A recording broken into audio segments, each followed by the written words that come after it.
दोस्तों, आज मैं आपको एक कहानी सुनाता हूँ। एक कौवा था, वह बहुत परेशान रहता था। एक दिन वह पेड़ की डाली पर बैठा रो रहा था। तभी एक साधु उस रास्ते से गुजर रहे थे। जब साधु ने उस कौवे को रोते हुए देखा तो उन्होंने कौवे से पूछा कि तुम रो क्यों रहे हो, क्या कोई कष्ट है? कौवे ने जवाब दिया, महाराज, ये भी कोई जिंदगी है? मेरा इतना काला रंग जिसे कोई भी पसंद नहीं करता। जिस किसी के भी घर पर जाता हूँ, लोग दुत्कार कर मुझे भगा देते हैं। कोई एक टुकड़ा रोटी भी नहीं देता, ना ही मुझे कोई पालता है और न प्यार करता है। ऐसी जिंदगी से भला कौन खुश रहता है? कौवे की बात सुनकर साधु ने पूछा, तो तुम क्या बनना चाहते हो? कौवा ने कहा, आप तो इतने बड़े महात्मा हैं, आपके पास इतनी शक्तियाँ हैं, अपनी शक्तियों से आप मुझे एक हंस बना दीजिए। साधु ने कहा कि ठीक है, मैं तुम्हें एक हंस बना दूंगा, लेकिन उससे पहले हम हंस के पास चलते हैं और उसी से पूछते हैं कि उसकी जिंदगी कैसी है। वह दुखी कौवा साधु के साथ एक तालाब के पास जाता है, जहाँ पर हंस तैर रहा होता है। कौवा हंस से कहता है, हंस भाई, क्या दूध जैसा सफेद रंग है तुम्हारा, आराम से पूरे तालाब में विचरण करते हो। लोग कितने प्यार से तुम्हारे सुंदर रूप को निहारते हैं, तुम्हारी तस्वीर लेते हैं। क्या मस्त जिंदगी है तुम्हारी, तुम तो बहुत खुश रहते होगे। कौवे की बात सुनकर हंस चिढ़कर बोला, क्या बकवास करते हो, ये भी कोई जिंदगी है? ये सफ़ेद रंग भला कोई रंग होता है?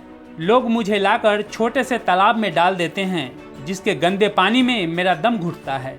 ऐसा लगता है जैसे मेरी आज़ादी छिन गई हो। मुझसे अच्छा तो वो मोर है, क्या रंग बिरंगे सुंदर पंख है। पूरे जंगल में जहाँ मर्जी वहाँ घूमता है। लोग उसका नृत्य देखने के लिए तरसते हैं और उसके पंखों को अपने घर में सजाते हैं। क्या मस्त जिंदगी है उसकी। हंस की व्यथा सुनने के बाद कौवा साधु से कहता है, महाराज, वास्तव में मोर की जिंदगी तो मस्त है। ऐसा कीजिए, आप मुझे मोर बना दीजिए। साधु ने कौवे से कहा, ठीक है, चलो मोर के पास, उसी से जाकर पूछते हैं कि उसकी जिंदगी कितनी खुशहाल है। साधु और कौवा दोनों जंगल में मोर के पास जाते हैं।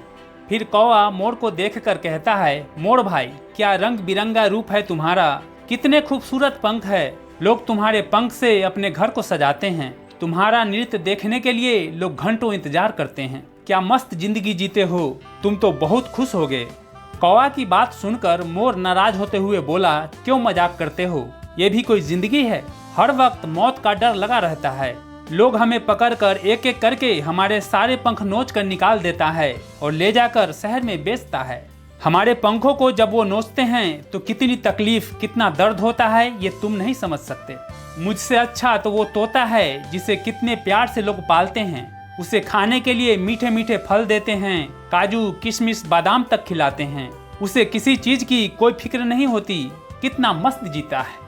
मोर की बात सुनकर कौवा साधु से कहता है, हे महात्मा, मोर सही कह रहा है। ऐसा कीजिए, आप मुझे एक तोता बना दीजिए। साधु कहते हैं कि ठीक है, चलो तोते के पास चलते हैं, उसी से पूछते हैं कि उसकी जिंदगी कैसी है। दोनों जंगल में आगे बढ़ते हैं। काफी देर ढूंढने के बाद उन्हें पेड़ पर बैठा एक तोता दिखाई देता है।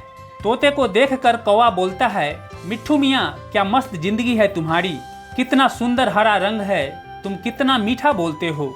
लोग तुम्हें कितने प्यार से पालते हैं, खाने के लिए कितनी अच्छी अच्छी चीजें देते हैं। तुम इंसान के जैसे बोलते हो, तुम कितने खुशनसीब हो।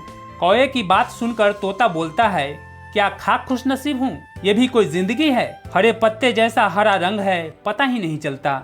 लोग हमें पकड़कर पिंजरे में डाल देते हैं। उस छोटे से पिंजरे में कैद होकर हमारा दम घुटता है। लोग हमारी आज़ादी छीन लेते हैं तो उस छोटे से पिंजरे में ही हमारे जीवन का दी एंड हो जाता है। मुझसे अच्छी जिंदगी तो तुम्हारी है कौवे। कौवे ने पूछा, वो कैसे?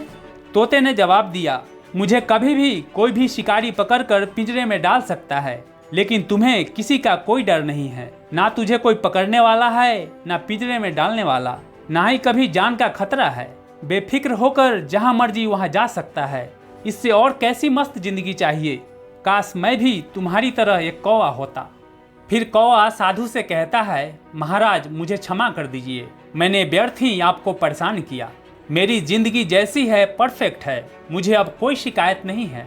दोस्तों, इस कहानी से हमें जीवन की सबसे अहम सीख मिलती है कि आप जो हैं, जिस भी अवस्था में हैं, जिस भी परिवेश में हो, आप मस्त हो, आप सबसे अलग हो, यूनिक हो।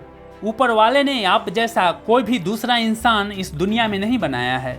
इसलिए किसी से भी आप अपनी तुलना मत कीजिए। खुद को कंपेयर करना बंद कर दीजिए, क्योंकि ये आपको तकलीफ के सिवा कुछ नहीं देते। डॉक्टर APJ अब्दुल कलाम साहब ने भी कहा है कि आप दूसरों के जैसे नहीं हो, सबसे अलग हो, यूनिक हो, और यही आपकी सबसे बड़ी ताकत है।